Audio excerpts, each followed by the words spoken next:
Want a shooting drill for your team even if you don't have a net? Then stick around.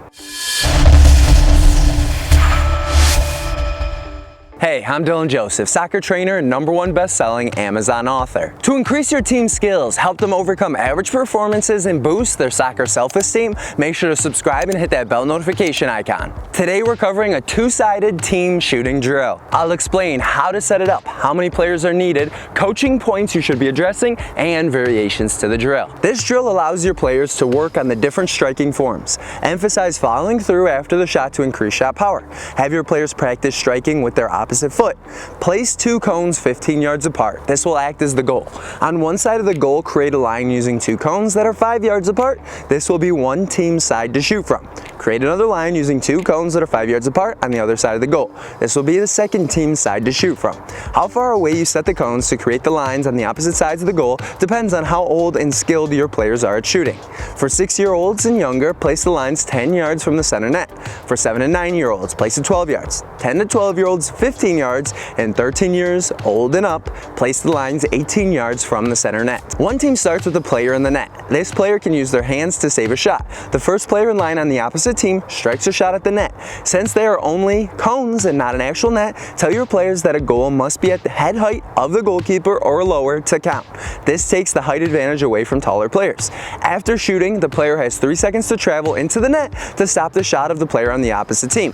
The goalkeeper grabs the ball that was shot at them and travels back to their team's line, whether they stopped it or it was actually a goal or went wide past them. So some rules are, first one, probably most important, don't let players shoot rebounds because it makes it dangerous for everybody because some people won't be looking at the rebound because they only looked at the first shot. Each team takes alternating shots on goal, and the team with the most goals at the end of the round wins that round. And could you give this video a like? So we're gonna play 4 rounds.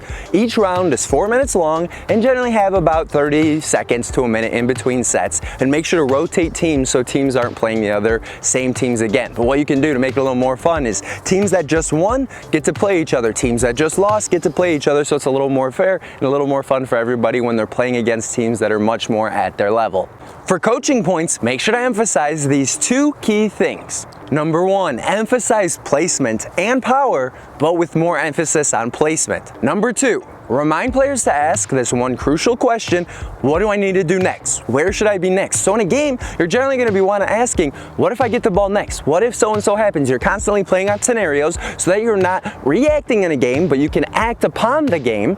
And the same thing in this drill is you got to constantly ask, where should I be and what should I do next? In this drill, if a player's not thinking, then it will allow for an easy opportunity for the other team to shoot on an empty net because they weren't paying attention and did not get into the goal in time. So the 4 different shooting forms that we can work on are the driven shot, where that ball is a line drive straight and true. We can have a bend shot where we're striking it, crossing our feet at the end so we can bend it like Beckham and that ball curves. We can have a pass shot where we're striking the ball, we're still following through when we strike it, but notice I'm using the inside of my foot, so we're striking it with the inside of my foot. And a more high level one that honestly, depending on the age of your players, probably don't need to practice, but you can be taking shots with the outside of your foot because it requires very little leg movement and allows you to get off many shots that you would otherwise not be able to. But for a lot of players, okay, I'm just gonna take all my shots right-footed because I can just bend the ball around them like this and I don't have to use my left anymore. So it's important that we use both right and left feet. Consider the book, Soccer Drills, How to Coach the Perfect Practice, using the link below